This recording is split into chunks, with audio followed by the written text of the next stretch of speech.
All right. Episode 13, 2 dumbbells and a microphone. Dude, good job. I got it. Okay. You nailed it. I'm DJ Moore. And I'm Joey Dussel. Okay.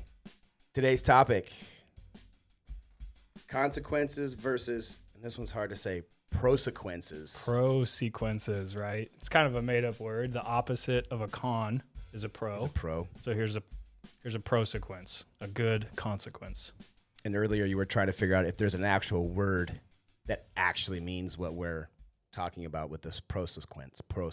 It's a tough word, yeah. It is, because that'll be enough for even saying it for one episode, hopefully. But yeah, and if it concerns most of you, just go ahead and leave a comment down below and tell us the actual word. We're having a lot of fun today. Yeah. We've been messing with our intro, and our warm-ups here have been a lot of fun. But in today's episode, we want to talk about this. So episode 13, we're covering kind of the good things that happen from exercise, which can be pretty obvious.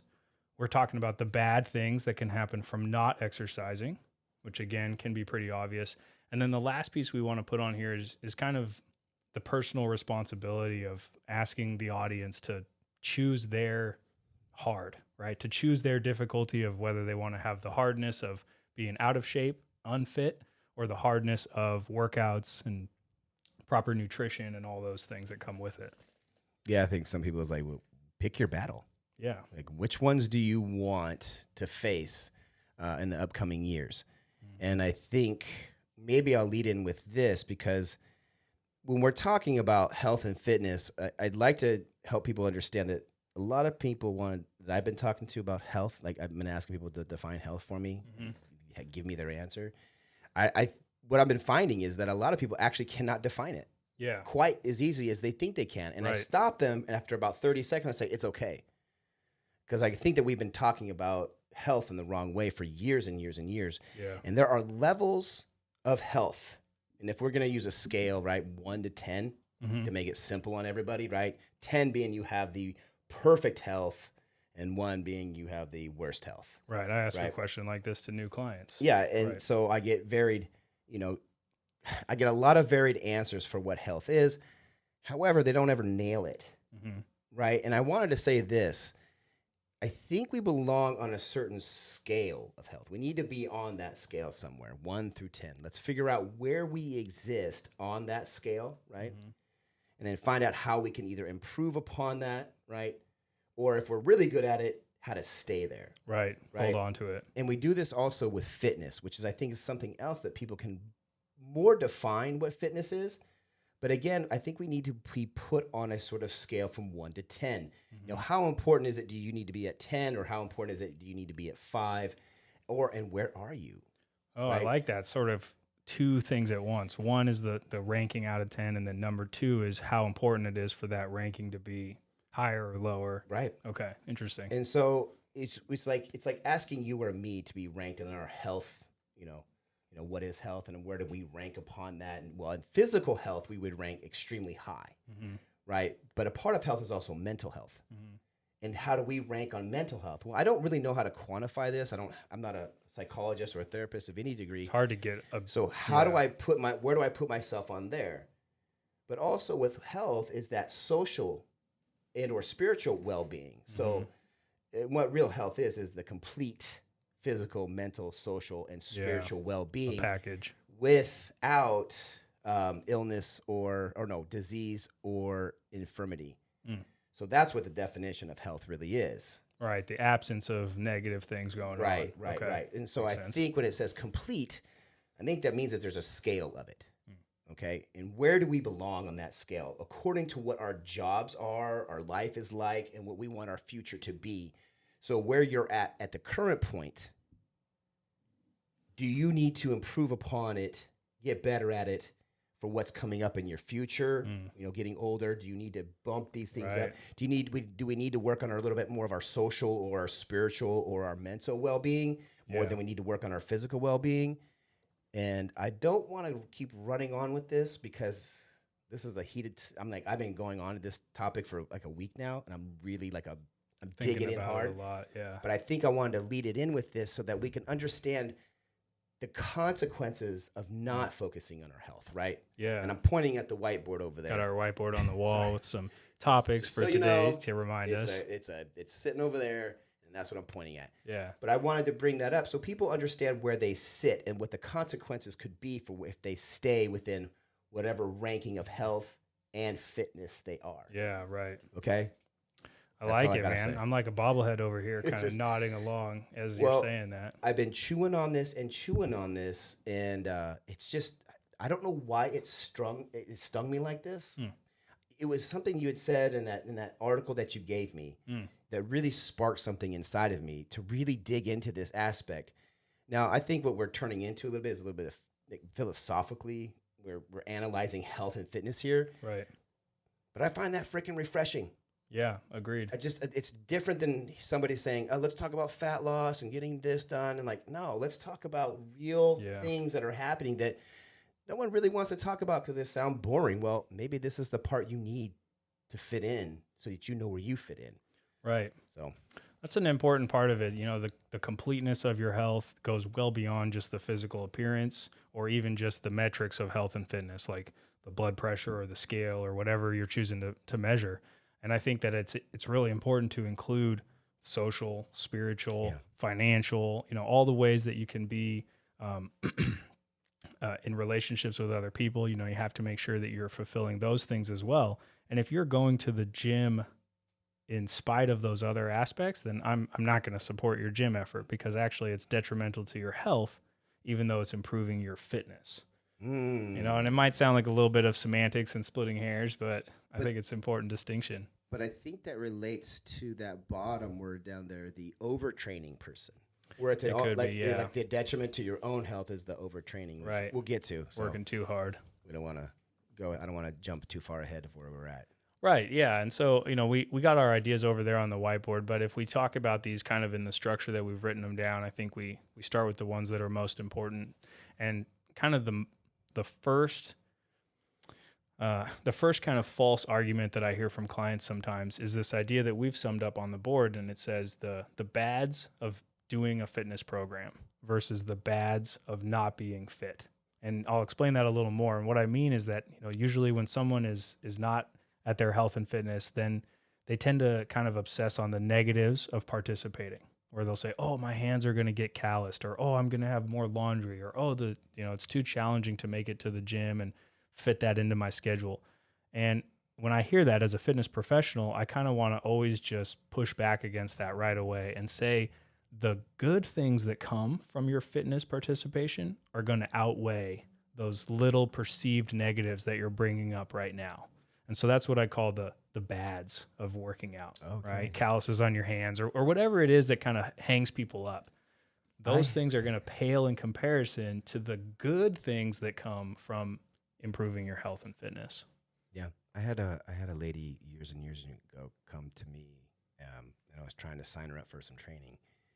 And I only say this to be light, just to kind of, you know, make sure that we're light-humored here. But she told me that she just didn't want to sweat. Okay.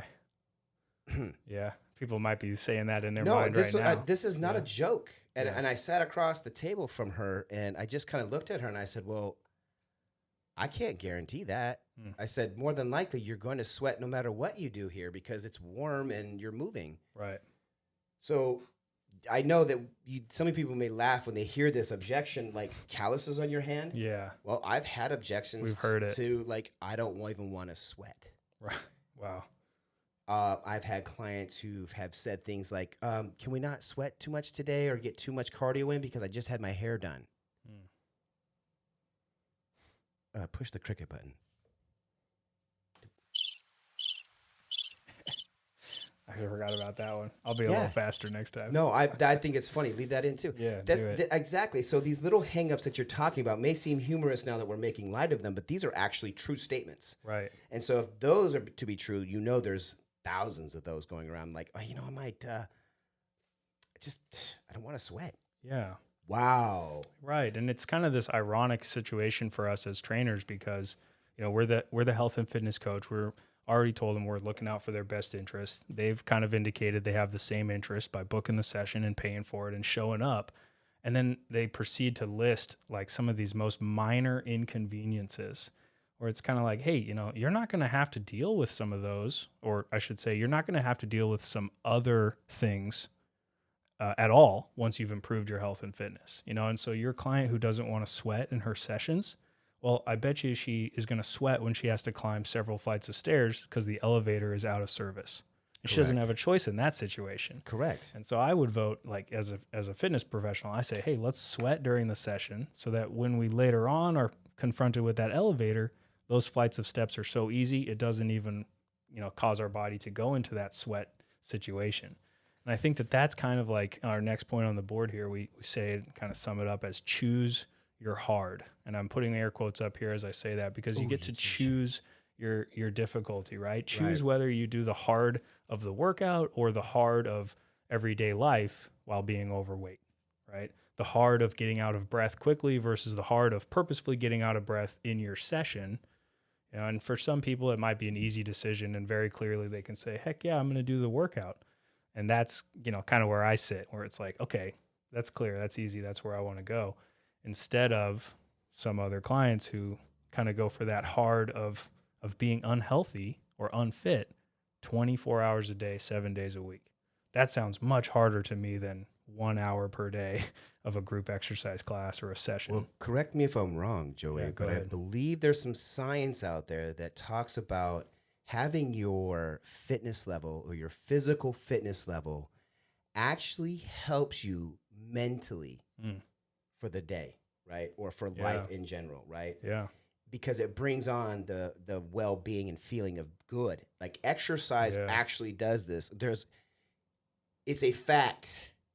If you don't believe it, try it. Yeah. And so I too, it pains me to know that people are just waking up and they're like, I'm in pain like right away, or I'm just bending over to tie my shoes is an effort. Yeah. And I understand that sucks. That's heavy. But that's only a consequence of what you're not doing. Yeah. And when you hear this message from us, it's please absorb it. Please take it to heart and please do something about this. Nothing works for you unless you do something about it. When I've been taught the truth about something and been told that this is the truth, man, and I refuse to do it, well, then that's on me. Right. And I put that on myself. Well, that's even a more heavy burden. So when you know the truth and you're an adult and you've been confronted with it and you still choose not to do it, that's still on you. Yeah. You are the creator of your situation. So the consequence of not being able to do something, I'm going to put it back on them, Joey. I'm not scared to do this. It's a serious component of personal responsibility here. It's okay if you don't want to be physically fit. You don't have to be mentally fit or socially fit. You don't have to, but what you're missing out on is so much other good things for your life. That's it, 100%. And you are, it's like when, okay, I'm going to say this. When overweight people tell me, and I've heard this so many times, they say, go ahead. I hate the summer. It's so hot. Oh, yeah. And I go, it sure is. And they get uncomfortable. It's hot on me, too. Yeah. I sweat. Like I'm sweting now. Right. You want to see? No. It's warm in here because we got to shut down all the cooling stuff for and the I microphones. Sweat. So when an overweight person says to me, I hate summer, I don't believe them. I believe they don't like summer because it causes so much discomfort. Right. That extra fat that's on your body is just insulation. Yeah. And it rubs and it sweats and it chafes. And yes, it's your skin is uncomfortable. Of course you don't want to go on a hike. Yeah. You live in the Pacific Northwest and you are overweight and it's hot out. You do not want to go for a beautiful hike and see this beautiful countryside. And you're missing out. You are really missing out. Right. I hear what you're saying. Yeah. So they're so physically uncomfortable every day during the summer that they're actually missing out on these amazing participation in, great hiking around here. Things that would help their mental and physical well-being for health. Yeah. Right. And that consequence right there is you're missing, the consequence, you're missing out on some really good life experiences. Yeah. Have we been really explicit on what we even said a prosequence was? No. I forgot if we've mentioned I think we that, just, as we wanted on, to make sure that, to be clear, these are the good things that come about because of participating. So pros. Right. Yeah. Avoiding a negative gets a lot of attention in fitness marketing, right? Sure. We're even taught in the sales training, find those pain points. And if it's your prospective client's thighs rubbing together, or they don't like the way their underarm looks or feels, you know, we're supposed to bring that up and kind of harp on it. It's emotionally manipulative, but those are consequences. And to be able to remove a negative gets a lot of attention. But I think that we have to keep this in mind, where when we engage in health and fitness, we're bringing ourselves towards those prosequences, those good outcomes. So removing the negative, I get that and I'm all about it. But I also want to make sure that what we're doing for health and fitness is recognizing that we're adding a positive to our life. Participation in hiking, right? Being able to do that comfortably. Improving your bone density because you've done weight training. Feeling mobile because you've moved around rather than just been desk bound all day. Those are positive things that are coming into your life because of your participation in your health and wellness activities. And I don't think they get enough attention because we're obsessed with saying, hey, remove your shoulder pain, remove your this, remove that. Or remove your fat. Add in the fun, add in the self-confidence. Yeah. Let's buy in on some of those positives, the pros that can come rather than the cons that we're trying to avoid. And I think that's a huge thing for the motivation into participation in workout sessions, right? If you're doing this to gain something good, it's, at least for me, it's much easier to do that rather than to avoid something bad. You know, and especially if you're avoiding a nebulous bad, where you're saying like, hey, I'm doing this now so that I won't be X, Y, or Z in the future. Well, you're probably currently not that way. So it's easy to ease off the gas because you're avoiding something that's not currently happening. So you're kind of already winning, if that makes sense. You know, and so I think, okay, let's flip that around and say, what are we gaining positively from what we're doing? How do we get to that first and put that at the forefront of our mind? We summed it up here with consequences versus prosequences. It's a funny word, but it's fun. Okay. If there's someone out there who listens to this and you've lost a good amount of weight, let's say, and it's changed your life, like it's shown how much life you can have by losing some of your weight or gaining some muscle and however, write to us. Yeah.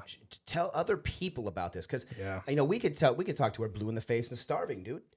Right. Honestly, that's a great example of it. It's like let the audience members say something like, "Hey, they're right. I lost 100 pounds, and it allowed me to do X, Y, and Z that I've never got to do, and I'm having so much fun." Yeah. I'm sorry, fun? Did you say?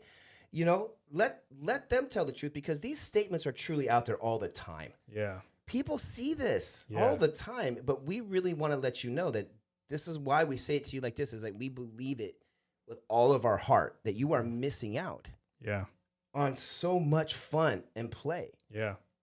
That it's, I don't know, man. I think you said it the other day. Some people, they get to that point where they don't want to go outside anymore. They don't want to come out of the room. They don't want to go out in society.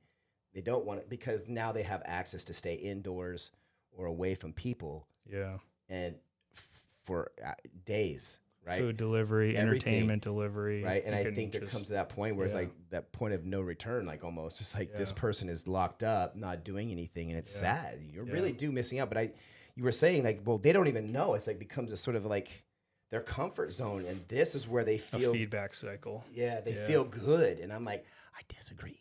Yeah. It's kind of the only place where they might feel good, but it's certainly a much shallower good. Not nearly as profound as what you can feel from some of these other activities, you know. And I think that, like you mentioned, it's one thing to hear that from us, you know, where we've been relatively lean and healthy our whole lives. But for other people, you know, I listen to clients and I read anonymous forums on the internet, and I hear from people who say, you know, one of my results from losing 100 pounds was I'm able to reach all the points of my own body and I can bathe myself better now. I mean, it's a non-scale victory. Yeah, that's huge, and that's a big deal, you know. And you'll never see that listed on a magazine cover, and it's not something that you're gonna present to your trainer and say, hey, you know, the reason why I want to lose weight is so I can clean my whole body. Like I've never heard that from a client, ever right? Said that to me. But when they are then able to do that, it's this cool achievement that they've unlocked, which is like, again, I think it's so much bigger and better than like a championship or a photo for the internet. You know, I think that's a way cooler thing to help a client achieve. And it's the kind of positive benefits that come from doing your health and wellness that are, I think, underrepresented. You know, we're obsessed with removing negatives, but we got to think about adding positives. And the reason I think that this isn't just a matter of personal preference, because you could argue like, oh, one is better than the other, maybe for different individuals, different times in a person's life, whatever. But the final straw that I think is from the preventative side of things. If you're already relatively young and healthy, or you do have a routine, I think focusing on the positives that you're earning rather than the negatives you're avoiding, that is going to give you much longer fuel for your health and fitness effort, right? Sure. Pushing yourself to continue earning those goods is going to be better than of continuing to avoid negatives when those negatives aren't currently happening, right? That motivation can fade away a little faster. So keeping yourself going, I think it's imperative to list that stuff and really think of it at the top of your mind. I mean, I guess, I could say I could just list off so many Prosequences of me being fit and healthy my whole life. Yeah. Actually, that's not true. Not my whole life. That should be a podcast too. Oh yeah. The down years. Okay. Yeah. Let's do it. We'll do one where people are like, "What? You did what?" I think that's a good one because people think it's like, "Oh, you're a trust fund kid born halfway up the mountain. Who cares if you got to the summit?" Been strong and buff my whole life. I came out of the womb this way, man. I've never had to lift a dumbbell in my life, dude. I'm just natural. Ironic. Yeah. So the Prosequences that I have faced or had, in my life are just the ability to have a lot of playtime. Yeah. And that's allowed me to have a lot of fun, from golfing to snowboarding. And you've heard me talk about skateboarding and playing tennis and stuff like this. And so I get to have a lot of fun as a Prosequence of all the things that I have done inside the square, the gym. Yeah, and inside the wall for outside the walls. Yeah, and I think it's translated quite well. And, a lot of people give me a lot of props for like, oh, dude, you're 50 years old and you're still snowboarding and skating and doing all these things. And it's like, well, I really don't need the props for that. It's just something I really, really enjoy doing. The enjoyment you derive from it is already enough reward. Yeah, and I appreciate the things that people say about what I can do and I'm still doing at my age, is because I think there's so many of people my age just not doing it because their body's not able to do it. Yeah. But they want to. Right. They really want to play. Why should the kids still have fun? Why are they the only ones running around screaming with glee? Yeah. You want to know how many times I was wooing and making noises while I'm snowboarding? Yeah. Like, it sounds like a bunch of big kids on a playground. Whoa, you see that? Yeah. That's cool, man. It's like the action of youthfulness keeps you youthful. It's It's another feedback loop. And I love that you bring that up because just like we hinted at, for someone who's out of shape, overweight, underperforming in their social health and fitness, right? They're not seeing people regularly. They're locked in their room. That's a feedback loop that can take you down. And on the other side, being in with your health and fitness, surrounded by health and fitness people, doing fun, playful stuff, it continues to reinforce that you're going to want to do what it takes. And so it's a feedback loop that's in your favor. And I think that, just as easy as it is to stay in a rut of negative behaviors, you can turn a rut, air quotes again, of positive behaviors, and we call it a groove. And it's like, okay, cool. I'm in a groove. I'm doing good. Groove. I'm in a rut. I'm doing bad. Right. But it's the same thing as just a straight line, a little depression like that guides you along. And so I think if we can bring that in and say, hey, the main idea is that if we're focused on the good stuff rather than being hung up on the negatives, that's going to make sure that we get what we really care about. Think about what you really want to do and then train and eat accordingly to that. You want to go play tennis again? Okay. What do you got to do that? Well, the most clear example that I have in my mind is the person that comes to me and complains of knee pain during the workout. Yeah. And it's like, well, dude, the problem is you have all these extra pounds pushing down on your knees the other 23 hours of the day. And I know that you're standing with your knees locked and your hips deactivated, so probably your back is a little achy too. The workout is not the problem. The workout is what's going to make you capable of tolerating your 8 hours of standing up, being a floor supervisor, a parent, or whatever it else is you do. And so it's kind of like we got to flip that around and make sure that we're thinking of, okay, I'm doing my workout because it makes me feel robust and capable throughout my day, rather than, oh, I have to go through my whole day and then also do a workout. It's like, it's just backwards. By the way, that's the definition of fitness. Oh, yeah? Being fit to do one's job, and that's Complete a task, very yeah. short. It's a task or requirement, right? Right. But it doesn't say at what level. It just says you have to be able to do that. That's fitness. Right. So I'm like, well, yeah. If you're a construction worker, it's not necessarily that I want you to go to the gym and bust out a bunch of squats and chest presses and shoulder presses. No. Right. No, not necessarily. Yeah. As a matter of fact, I'd probably suggest more like yoga or Bikram yoga or some mobility, flexibility. If your day is physical, you need to balance that in your workout, not double down on it. No. And I know there's a lot of guys out there who still rock this. And now I had a pretty tough job once and physically demanding, and I still went to the gym and trained pretty hard. It's not wrong. It's not wrong, but I can tell you what, now as I'm older, I would have been like, oh, I could tone this down. Yeah. Well, that just comes with time and maturity and learning about myself and aging and figuring out. And that's the advantage the audience has, is that they can just learn from what took you years, they can get in one sentence. Yeah, and I did that last topic, the overtraining. I was just going to say. Several times. Definitely like CNS fatigue, central nervous system fatigue. And I see it with jiu-jitsu as well. Plenty. You know, like we go into our class, we're manipulating ourselves and our opponent, usually around your own body weight. It's high speed, very quick movements when we're sparring. And then they'll go to the gym and their workout is like very quick and fast and body weight, and they're moving fast. And I want to say, to your point, DJ, you should make sure that those complement each other rather than do the same thing kind of twice. And if you aren't complementing your training versus your let's call it the environmental load, which is your time of your life and what you do during the day, whether you're at a desk or you're a construction worker, we have to factor that into your program. And if you don't, then you're going to run into these overtraining scenarios that DJ's hinting at.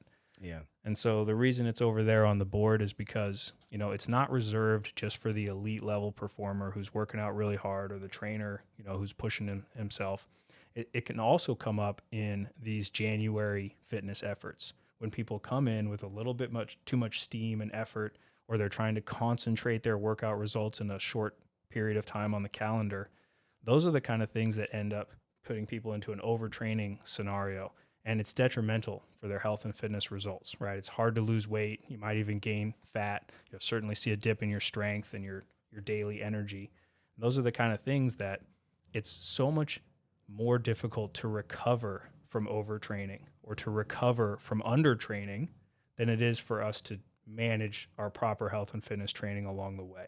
True. Right? I think that's a good statement. Yeah. And so if you've worked out so hard that you're overworking yourself and now you need to figure out how to recalibrate, it would have been way simpler, easier, and less time consuming for you to have just kept yourself in the right lane to start with.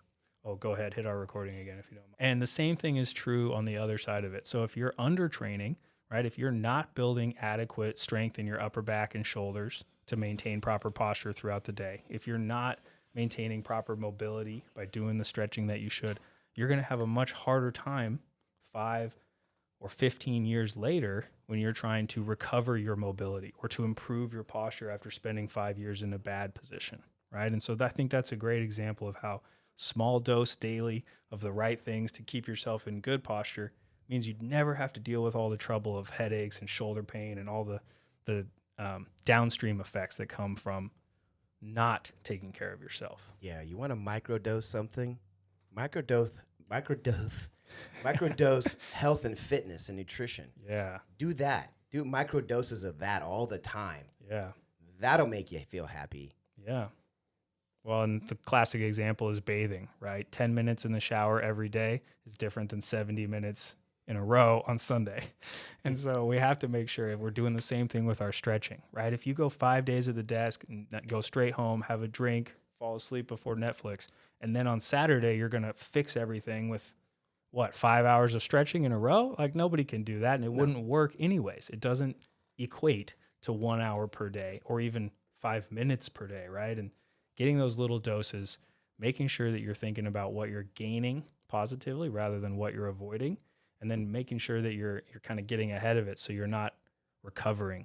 Those are all going to be things that really aid in keeping it going. Okay.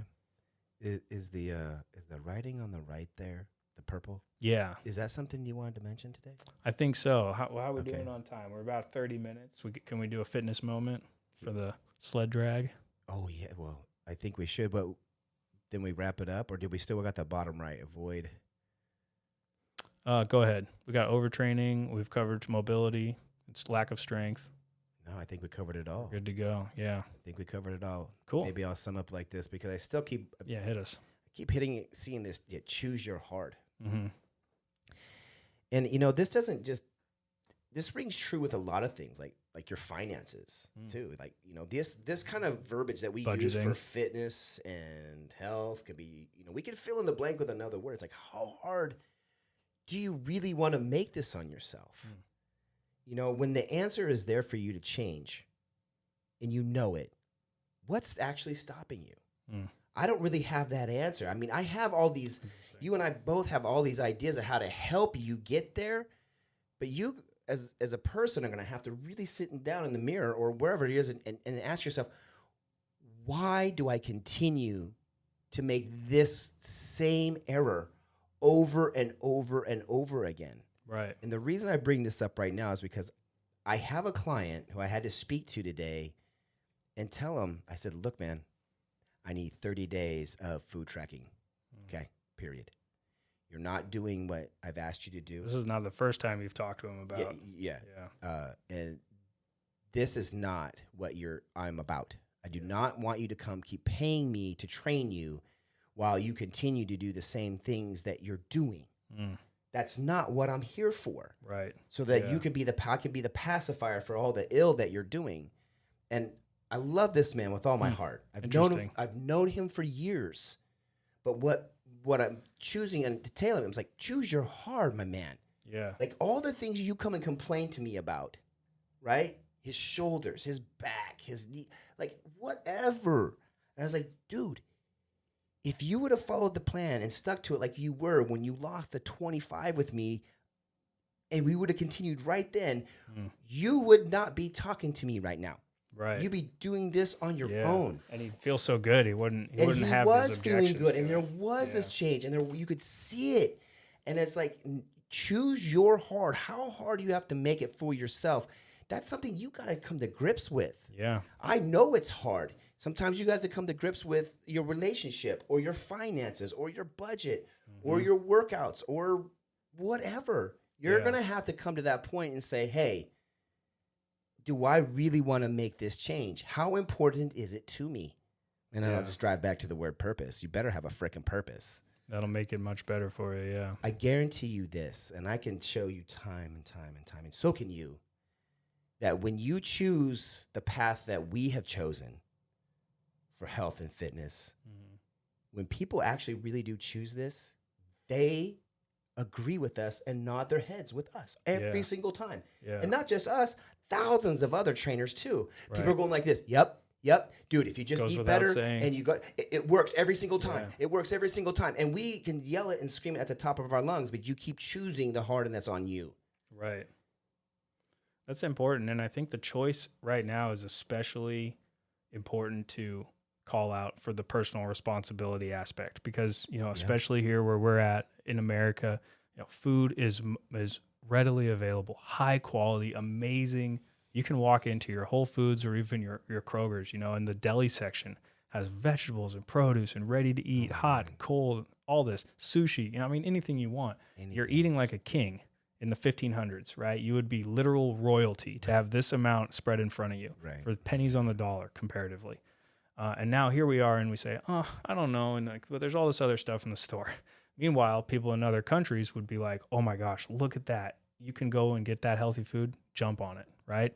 And so the choice, I think it's a little extra in our face right now because the health food is almost as available as the junk food, right? I know there's more drive-thrus. True. I'm not going to argue that, right? But if you go a few minutes out of your way, you can get something 10 times healthier almost as quickly and certainly more easily than you could a decade or 2 or 3 decades ago, right? Health food was weird, fringe stuff. Now it's a huge segment of our population, right? And so the idea of choosing to get, your hard workout rather than your hard 23 hours of the day being unhealthy, or choosing your hard of a nutrition choice, which might not feel as emotionally satisfying, but logically is more proper for you, right? Choosing your hard of parenting yourself and making sure you take care of what you need to ahead of time rather than having a much bigger burden on the catch up, right? If you're putting things off and deferring maintenance and not taking care of your body, you're not just going to be able to ride that forever. And eventually you're going to have, I think, 10 times more work trying to fix a problem than you would working to avoid that problem along the way towards it. Always said that 100 times, man. The older you get, the harder it gets. Yeah. That's not just some words, man. It's the truth. Yeah. But less harder than it would have been for somebody who hadn't been getting fit along the way, right? The 50th birthday for someone with 4 decades of fitness experience is not as challenging as the 50th birthday for someone with 4 years of fitness or 4 months or 4 weeks, right? Or someone who says, this is my most heartbreaking one. Oh, when I retire, then I'm going to start working on my routine. I'm going to have time. I'm going to go to the gym a lot. And it's like, oh, dang, like that's a really challenging time to start putting down the foundation and building your rhythm and all that. And it's like, boy, if I could convince anybody to start today rather than a week, a month, a year from now, that's it. Yeah, get it going. It goes without even saying. Don't ask us that question. Yeah. When should I start? Yeah. Now. As soon as you can. And you should have started last week. We got that get stuff, right? We got it on YouTube. We got it on our channels, on our websites. There's definitely things out there. And I think we have to do a better job as an industry of just rewarding that simple first step while simultaneously saying, okay, but you understand this is only the first step. You got to be going up towards more, and sometimes we get a little placated where it's like, hey, if you walk 30 minutes a day, 150 minutes per week, you're going to, right. This is the recommendation from the American Council on Exercise or whoever letters. It's like, yeah, I mean, that's a decent maintenance dose if you want to be good at walking only, and it's like, and I'm not trying to knock anybody who is achieving that, but if you've started with nothing and you got to that, great. But we have to do more, right? And if you're playing catch up because you've spent some time not doing any minutes per week, then 150 is simply not enough. You have to start there and understand you're working up. And I want to congratulate you and high five you for coming through the door, but then I want you to stay inside longer and longer and longer, right? Cool. Yeah. That's my mini rant, my soapbox for the day. Yeah, you should rant. Yeah. Okay. I'm cool, man. Do you want to go ahead and finish this off with this fitness moment and take us out of here because I am sweating. Well, we'll save it. We'll get it another one. We've gone 37. We'll take it on a future. It can be a teaser for people to get to in the next time. The big teaser. The big teaser. Yeah. Here we go. You ready to finish this off? You can do our recap. Oh Lord, do I remember it all? Well, I'll start then. You can get up there when you're ready. Yeah, you do it. I opened. Yeah. Okay. Episode 13. We call it Consequences versus Prosequences, a made-up word talking about the benefits of engaging in our health and fitness, the positive outcomes that come from doing what we know we should be doing. And so today we kind of covered the idea of choosing your difficulty, whether you're picking between the difficulty of engaging in exercise or the difficulty of not engaging, the consequences that come from being out of shape, overweight, unhealthy, whatever it may be. Right, lack of mobility. You can fill in the blank with what matters to you. And then the last piece of this that we covered today was just to acknowledge the relative ease of maintaining a certain level compared to the challenge of recovery or regaining or even attaining fitness, especially as you age. So we're saying that to encourage you to get on. Whatever you have now, make sure you work hard to keep it. And the younger you are, or the earlier you are in your fitness career, the sooner and the better you should be working to pump yourself up, because it's kind of like banking that up for your future self, and it gets harder and harder to earn as you get older. So acknowledge that and keep in mind while you're doing these health and fitness behaviors, really reward yourself for increasing those positives that you're bringing into your life rather than being obsessively focused on just removing or avoiding the negatives. Man, we are weird, dude.